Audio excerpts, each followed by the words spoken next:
नमस्कार साथियों, वेलकम। स्वागत है आप सभी का एक बार फिर से आर एस जंक्शन पे। तो जैसा कि आप सभी जानते हैं कि आर एस परीक्षा की तैयारी को देखते हुए हम सभी करंट अफेयर्स को तैयार कर रहे हैं और आज हम बात करेंगे स्पोर्ट्स से रिलेटेड जो करंट अफेयर्स हैं उनके बारे में। तो हिंदी और इंग्लिश मीडियम दोनों में हमारी ये कक्षा है और इसके जो नोट्स हैं उनके लिए मैंने आपको हमारी एप्लीकेशन पे जो हमारा कोर्स है उसका लिंक दिया हुआ है, तो फ्री ऑफ कॉस्ट वो आपको वहाँ पर अवेलेबल हो जाएंगे। तो आप दिए गए लिंक से उसे एक्सेस कर सकते हैं और वहाँ से जो है आप इसका बेनिफिट ले सकते हैं।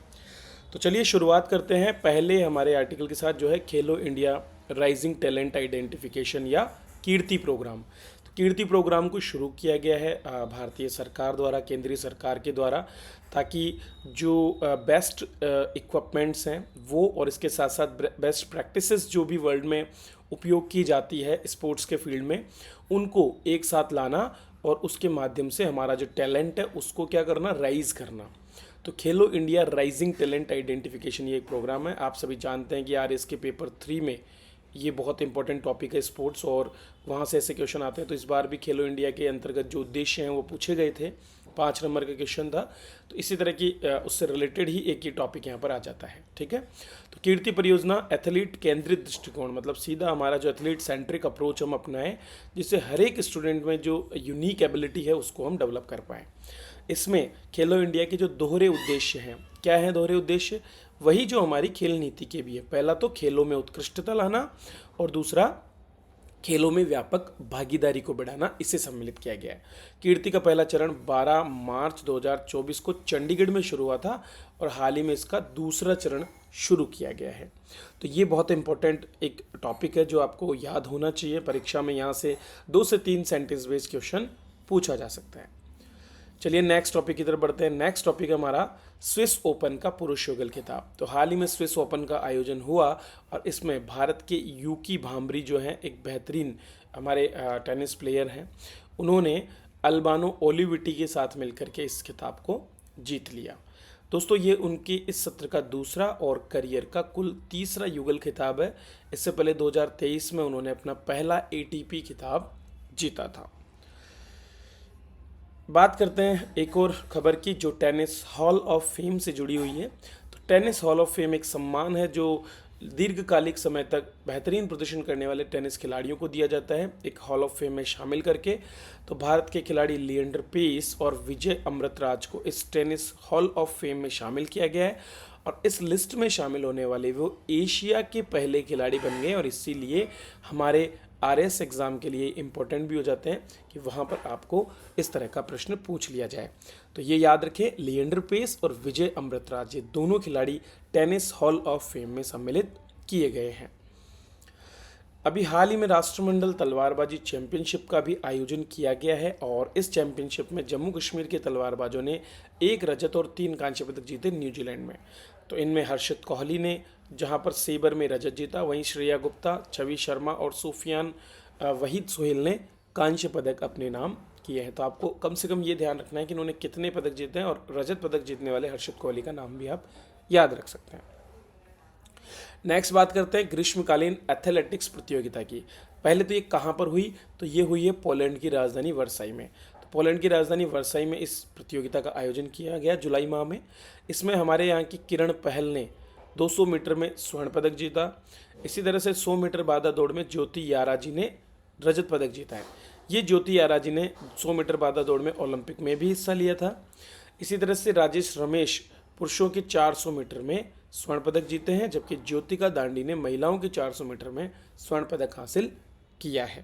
तो ग्रीष्मकालीन एथलेटिक्स प्रतियोगिता पोलैंड की राजधानी वर्साई में आयोजित हुई, जहां पर हमारे खिलाड़ियों ने 3 स्वर्ण और 1 रजत पदक अपने नाम किया है। आगे बढ़ने से पहले दोस्तों, आर एस जंक्शन की तरफ से आपके लिए एक यूनिक टेस्ट सीरीज शुरुआत हो गई है 15 सितंबर से।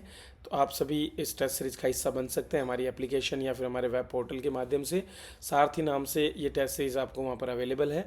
कुल 12 टेस्टों में से 9 सेक्शनल होंगे और 3 फुल टेस्ट होंगे और सारे पेपर्स खुद मेरे द्वारा ही डिज़ाइन किए गए हैं। ठीक है, तो एक एक क्वेश्चन इंपॉर्टेंट आपकी तैयारी को देखते हुए। इसी तरह से हमारा फाउंडेशन कोर्स भी आपको ऑनलाइन और ऑफलाइन दोनों मोड में अवेलेबल है। ऑफलाइन के लिए आप हमारे सांगानेर सेंटर विजिट कर सकते हैं और ऑनलाइन के लिए आप हमारे जो है एप्लीकेशन के थ्रू या फिर वेब पोर्टल के थ्रू इसका लाभ ले सकते हैं। इसी तरह से एक मेंस के लिए भी हमारा टेस्ट सीरीज चल रहा है, तो अगर जो मेंस ओरिएंटेड तैयारी करना चाहते हैं वो स्टूडेंट डायरेक्टली मुझसे संपर्क कर सकते हैं और उनको पर्सनल गाइडेंस के साथ में जो है तैयारी का मौका भी यहाँ पर मिल जाएगा। आगे बढ़ते हैं और बात करते हैं अगली खबर की। तो भारत को T20 एशिया कप 2025 की मेज़बानी दी गई है।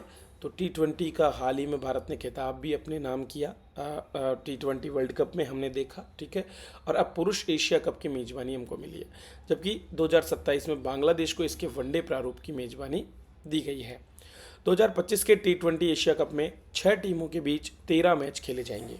भारत 34 साल के बाद में एशिया कप की मेज़बानी करेगा, क्योंकि इससे पहले 1990-91 में कोलकाता के ईडन गार्डन्स में जो है हमने इसका मेज़बानी किया और वहाँ पर भारतीय टीम ने श्रीलंका को 7 विकेट से हरा करके खिताब जीता था। अगली खबर साहसिक खेलों से जुड़ी हुई है। तो इंग्लिश चैनल पार करने वाली दुनिया की सबसे कम उम्र की तैराक बनी है मुंबई की 16 वर्षीय जिया रॉय। जिया रॉय ऑटिज्म स्पेक्ट्रम डिसऑर्डर से पीड़ित है और दुनिया की सबसे कम उम्र की और सबसे तेज पैरा तैराक, मतलब जो विकलांग है, दिव्यांग हैं, और उन्होंने ये यहाँ पर सफलता प्राप्त की है। उन्होंने ये सफलता 17 घंटे और 25 मिनट के बीच में की।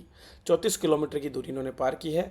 इससे पहले उन्होंने श्रीलंका के पास स्थित जो मन्नार की खाड़ी है वहाँ पर भी धनुषकोडी से पाक जलमंडल मध्य को भी तैरकर पार किया था 29 किलोमीटर की इस दूरी को। तो ये दोनों रिकॉर्ड्स उन्होंने अपने नाम किए और इसीलिए इनसे जुड़ा हुआ प्रश्न काफ़ी इंपॉर्टेंट भी हो जाता है। नेक्स्ट खबर है T20 वर्ल्ड कप के लिए टीम ऑफ द टूर्नामेंट। तो T20 वर्ल्ड कप हो चुका है, भारत जीत गई है। तो अब यहाँ पर अब T20 वर्ल्ड कप के लिए आईसीसी ने जो टीम ऑफ द टूर्नामेंट जारी की उसमें 6 भारतीय खिलाड़ियों को सम्मिलित किया, जिसके कप्तान रोहित शर्मा है। इनके अलावा रहमान जो खिलाड़ी हैं उनमें भारत के में सूर्य कुमार यादव, हार्दिक पांड्या, अक्षर पटेल, जसप्रीत बुमराह, अर्शदीप सिंह आदि को भी सम्मिलित किया गया है, ठीक है। तो 6 खिलाड़ी सीधे सीधे 11 में से भारत के, क्योंकि भारतीय टीम ने बेहतर प्रदर्शन करते हुए इस खिताब को अपने नाम किया है।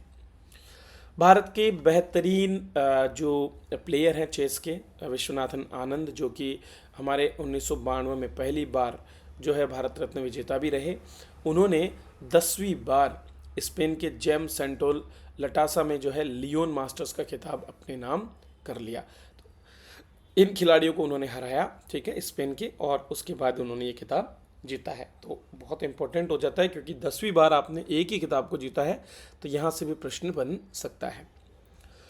बात करते हैं एशियाई बिलियर्ड्स चैंपियन की। तो बिलियर्ड्स की अगर बात करें तो नाम आता है पंकज आडवाणी का, लेकिन भारत के ध्रुव सितवाला ने पंकज को 5-2 से हरा करके एशियाई बिलियर्ड्स चैंपियनशिप जीत ली। पिछले 2 बार के चैंपियन रहे हैं पंकज, लेकिन यहाँ पर वो तीसरी बार जीतकर लगातार हैट्रिक बनाना चाहते थे और वो नहीं कर पाए, तो भारत के ही ध्रुव सितवाला ने उन्हें हरा दिया। नेक्स्ट जो आपकी है एशियाई स्क्वैश युगल चैंपियनशिप है। तो भारतीय स्क्वैश खिलाड़ी अभय सिंह जो है उन्होंने मलेशिया के जोहोर में आयोजित इस एशियाई डबल स्क्वैश में 2 खिताब जीते। पहला तो उन्होंने पुरुष युगल का खिताब जीता वेलावन सेंथिल कुमार के साथ, और दूसरा जोशन्ना चिन्नप्पा के साथ मिलकर मिश्रित युगल का खिताब भी जीता। तो एशियाई स्क्वैश युगल में भारत ने दोनों युगल, मिश्रित युगल हो या फिर आपका पुरुष युगल हो, उसके खिताब अपने नाम कर लिए हैं। दोस्तों बात करें अगर ओलंपिक कमेटी की, इंटरनेशनल ओलंपिक कमेटी की, तो नीता अंबानी जो कि बिजनेसमैन मुकेश अंबानी की पत्नी है, उन्हें दूसरे कार्यकाल के लिए सर्वसम्मति से इसमें चुन लिया गया है। इससे पहले 2016 में उन्हें आईओसी में शामिल किया गया था और ऐसा करने वाली वो पहली भारतीय महिला बनी थी, और अब उन्हें दूसरे टर्म के लिए इस कमेटी में चुना गया है।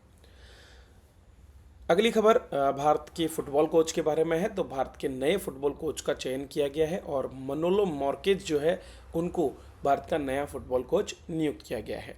2024-25 इंडियन सुपर लीग के समापन के बाद में वे इस पद को संभालेंगे।